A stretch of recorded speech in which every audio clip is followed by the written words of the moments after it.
But I thought she was.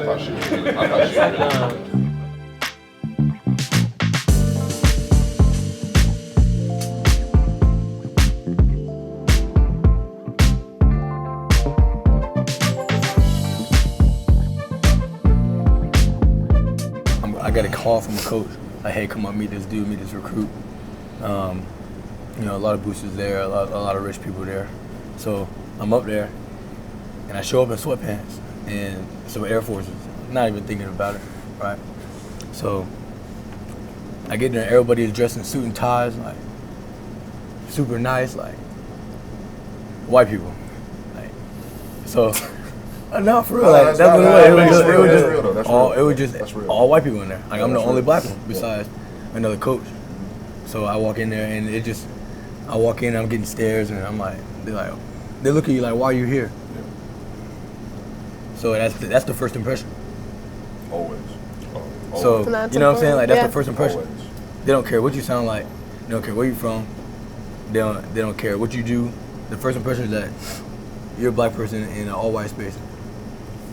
Why? What does that mean? Yeah. Like, what do you bring to this table? Yeah. And when my coach sat down and talked to me, that was there, the only one that was black there.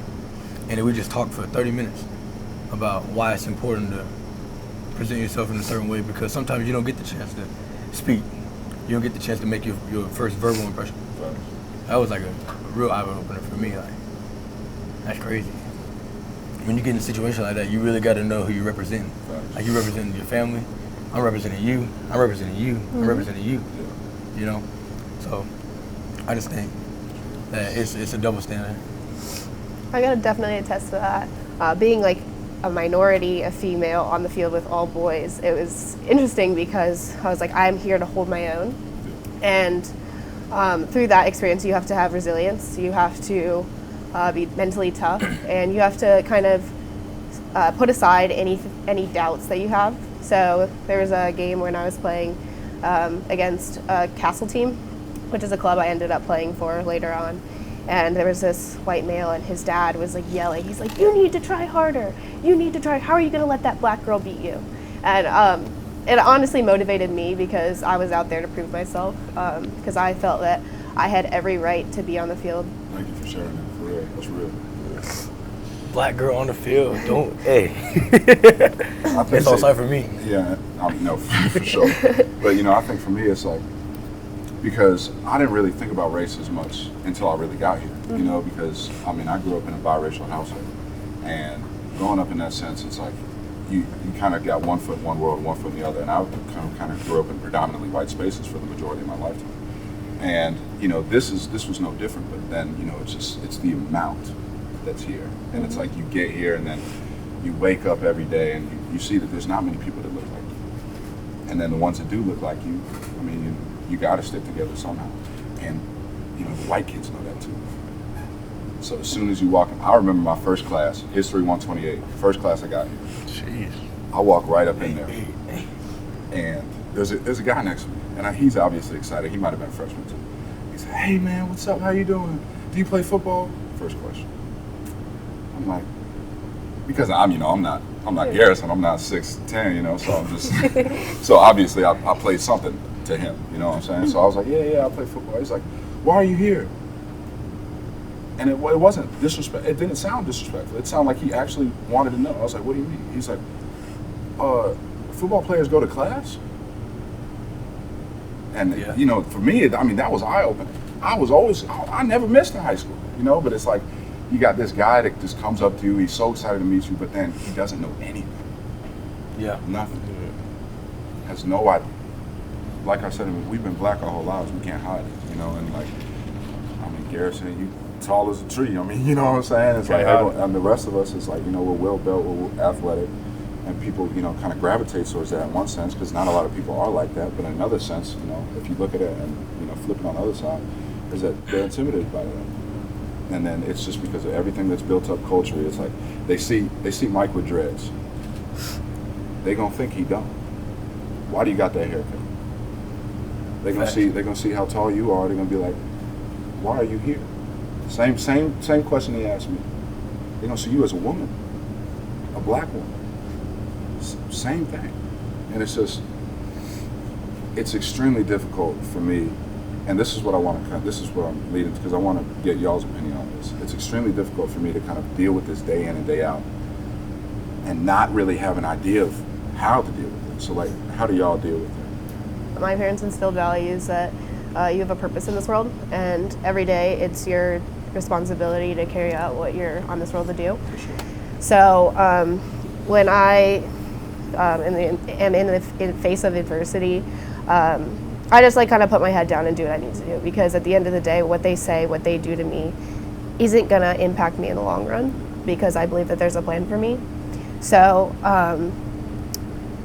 with that being said, yes, it's hard, but I feel like that experience makes me stronger, and I'm able to excel when I am in the face of adversity, because I have had tough experiences that people with privilege aren't like used to.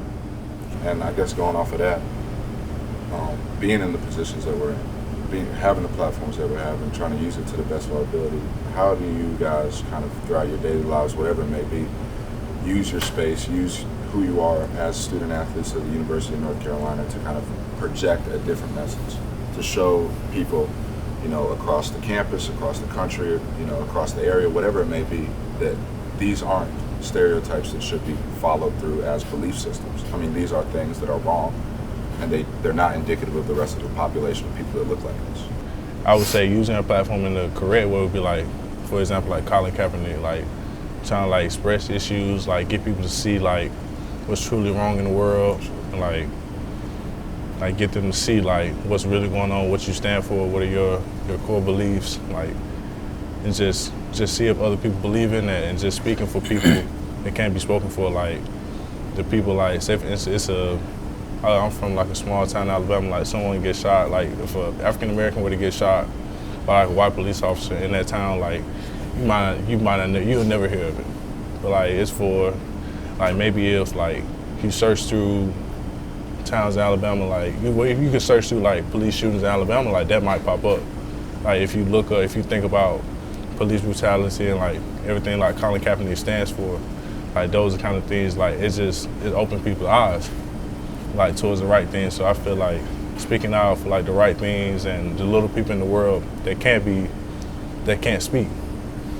So that's always using a platform the right way. For sure.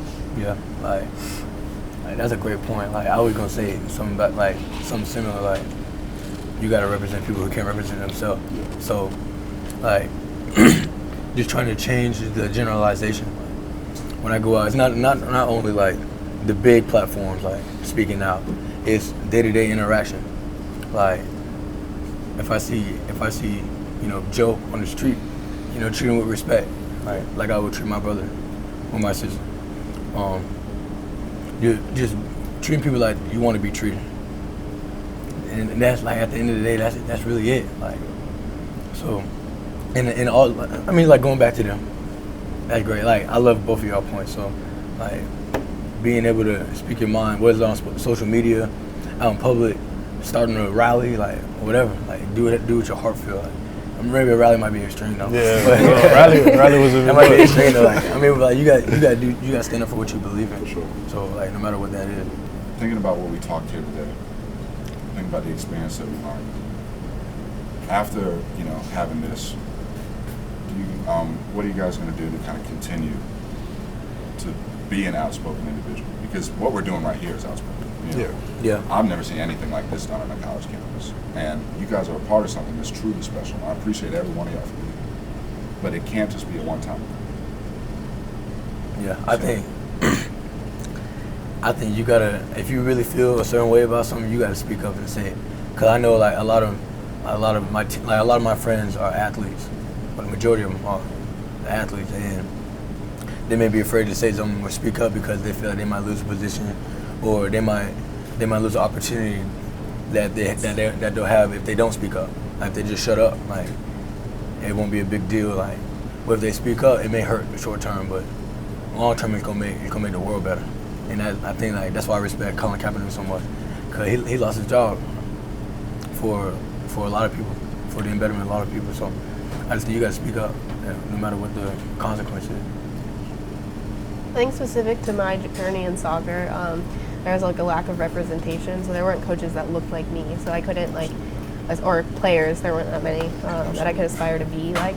So as I continue to progress through youth and pro soccer, I want to like interact with the youth and let them know that like whatever you choose to be, like attack it with like your entire being, because anything is possible. And being in a place of power, if I do get there, like I want to utilize that to like to motivate the youth, like so small black and boys and girls. So yeah, for sure. So my biggest thing is just like, I mean, we could keep doing our life. I would like for us to keep doing this, just open discussion, like, talk about how we feel like against stereotypes. I mean, the biggest thing for me would be like just keep speaking out, keep educating yourself. Like no matter what, like just keep learning about things going on in the world, like things around us, like racial movements, if that makes sense. Like just on campus and stuff, just keep learning. Like I mean, like never try to limit yourself to what you can speak out against. Like just be vocal about anything you can, but like just know what you're talking about. That's awesome, man. And just going off of this, I thank you all so much for doing this. I think we can make a real difference here. I appreciate every one of y'all. Thank you guys for discussing what we had. I think we had a real candid conversation. I thought we felt each other. We figured out a way to kind of deal with each other and figure out how to step forward and move on this shit together. So I appreciate all of y'all. Thank y'all for doing this. And I encourage y'all, once we leave here, keep doing what you're doing. You can only make a difference doing that. Love. Yeah, Love. thank you guys. For sure. We done?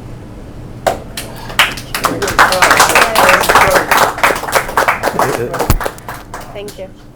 Appreciate you, man.